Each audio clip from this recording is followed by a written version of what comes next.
Assalamualaikum warahmatullahi wabarakatuh. Perkenalkan, nama saya Muhammad Farhan Faldina dengan NPM 2501 2010 409. Di sini saya akan menjelaskan atau membuat tutorial cara mengolah data di Excel. Di sini saya menggunakan judul dari mini project saya adalah pengaruh notifikasi handphone terhadap konsentrasi belajar mahasiswa. Teknik pengumpulan data yang saya gunakan adalah saya menggunakan Google Form, lalu saya sebarkan Google Form itu ke para mahasiswa atau teman-teman saya. Lalu saya mendapatkan 33 responden. Untuk variabel X yang saya gunakan adalah dalam 1 jam belajar berapa kali rata-rata handphone Anda memberikan notifikasi. Dan variabel Y yang saya gunakan adalah dalam 1 jam belajar berapa menit sih fokus Anda hilang akibat mengecek notifikasi handphone. Di sini ada analisa yang saya gunakan adalah H0, notifikasi handphone tidak berpengaruh signifikan terhadap konsentrasi belajar mahasiswa.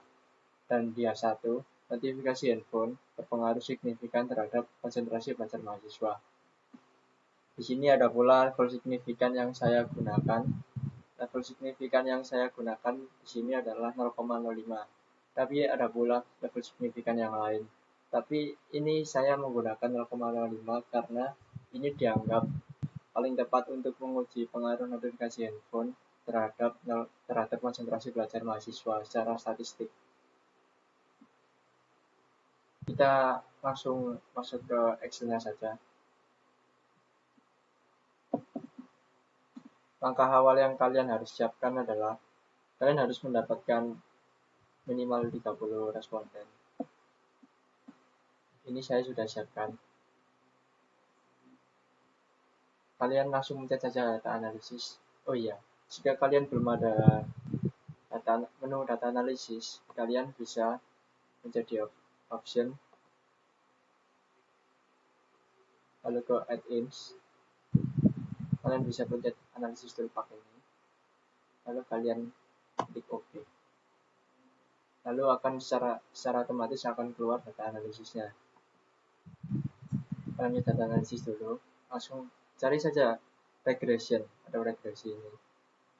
Kalian OK. Kalian masukkan variabel Y-nya terlebih dahulu.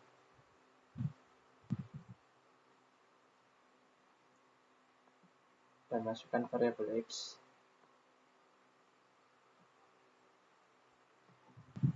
Nah, ini kalian jika memasukkan variabel X dan Y-nya, kalian bisa mencet label sini. Jika tidak memasukkan tulisan X dan Y-nya, kalian tidak perlu nyentang label sini ya. Nah, untuk output range sini, jika kalian ingin mendapatkan data di halaman ini, kalian bisa mencet output range sini. Nah, contohnya seperti ini. Oke. Jika ini new worksheet ini, kalian mendapatkan halaman baru. Untuk residual ini kalian mencet ini standar residual plots and plots dan normal probability plots. Kalian mencet otomatis akan keluar seperti ini. Kalian bisa rapikan terlebih dahulu.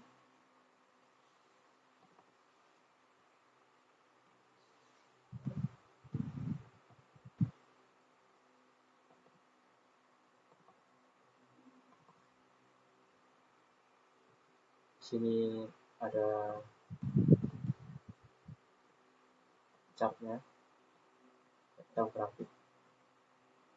Nah, kalian bisa membuat laporan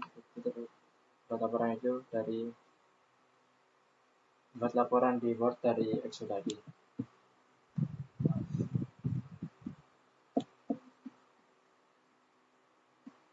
Ini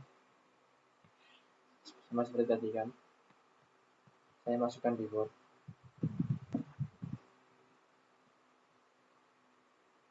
hasil interpretasi data saya berdasarkan output regresi yang disajikan adalah koefisien korelasi R 0,222518884. Ini menunjukkan hubungan korelasi yang lemah dan positif antara variabel X dan Y. Nilai mendekati 0 dan positif. Untuk koefisien determinasi itu ada di R². Oh ya, yang tadi ada di multiple R yang korelasi. Ini hasilnya 0,178296654. Variabel X hanya mampu menjelaskan variasi atau keragaman pada variabel Y sebesar 17,82%. Sisanya 82,18% dijelaskan oleh variabel lain di luar model. Lalu di sini ada R² adjust atau R² yang disesuaikan. Ini untuk R² yang disesuaikan. Kalian bisa ingat saja isi warna agar tidak lupa. Ini ada 0,151790094. Ini adalah R² yang telah disesuaikan dengan jumlah variabel bebas dan ukuran sampel. Nilainya 15,1%. Lalu di sini ada standar error 6,706774809. Kalian ini saja biar tidak lupa. Nilai ini mengukur seberapa jauh data aktual menyimpang dari garis regresi, menunjukkan rata-rata ketidakakuratan dalam memprediksi nilai Y. Lalu ada jumlah observasi. Jumlah observasi ini data yang Anda dapatkan dari penyebaran data yang Anda lakukan. Untuk jumlah observasi saya mendapatkan 33 data. Lalu di sini ada persamaan regresi. Persamaan regresi nilai linear sederhana umumnya ditulis sebagai Y sama dengan A plus BX berdasarkan bagian koefisien.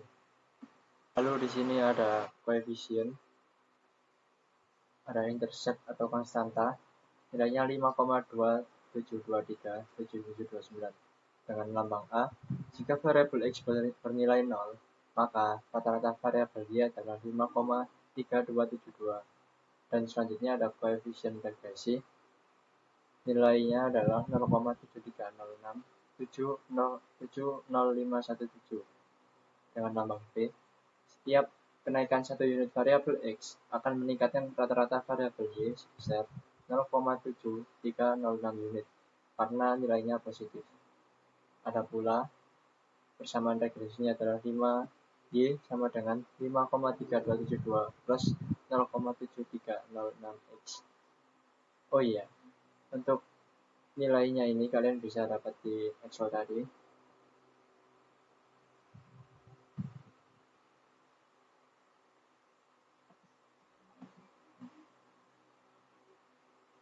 Ini nilainya. Bisa kalian. Nah, biar tidak lupa. Lalu di sini ada uji signifikansi koefisien regresi uji F dan uji T. Di yang pertama ada uji signifikansi model secara keseluruhan uji F. Uji F ini digunakan untuk menentukan apakah variabel X secara simultan atau keseluruhan berpengaruh signifikan terhadap variabel Y. Adapun hipotesisnya H0, koefisien regresi adalah 0, model tidak signifikan atau tidak ada pengaruh. Dan ada H1, koefisien regresi tidak 0, model signifikan ada pengaruh. Ada F hitungnya, nilainya 6,7265100596 dengan taraf nyata 0,05%. Interpretasinya, nilai F hitung adalah 6,726. Lalu ada signifikasi F atau p-value 0,014371939 dengan taraf nyata 0,05. Karena p-value atau nilainya 0,0143 lebih kecil dari alfa 0,05, maka H1 diterima dan H0 ditolak. Kesimpulan uji F di sini, variabel X berpengaruh signifikan terhadap variabel Y. Untuk F hitung dan signifikasi F ini kalian bisa di sini.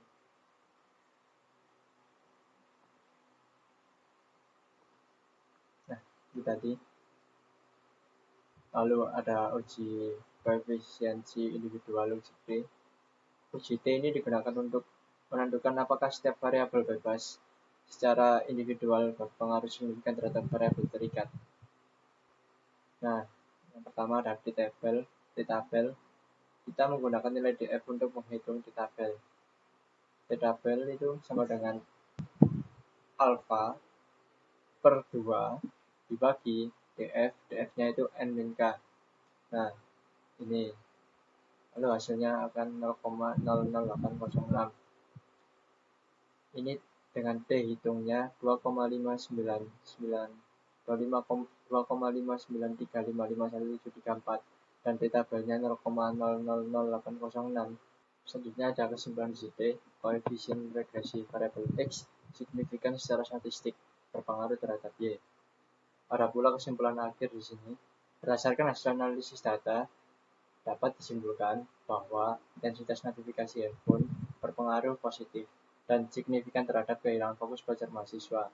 Hasil uji statistik menunjukkan nilai signifikansi yang lebih kecil dari taraf nyata, alfa sama dengan 0,05, sehingga hipotesis 0 atau H0 ditolak dan hipotesis alternatif atau H1 diterima. Arah hubungan yang positif menunjukkan bahwa semakin sering notifikasi handphone diterima, maka semakin besar tingkat kehilangan konsentrasi belajar. Namun, kekuatan hubungan tersebut tergolong lemah, dan variabel notifikasi handphone hanya mampu menjelaskan sebagian kecil variasi konsentrasi belajar mahasiswa. Hal ini mengindikasikan bahwa terdapat faktor lain di luar penelitian yang turut mempengaruhi konsentrasi belajar mahasiswa. Cukup sekian dari saya. Wassalamualaikum warahmatullahi wabarakatuh.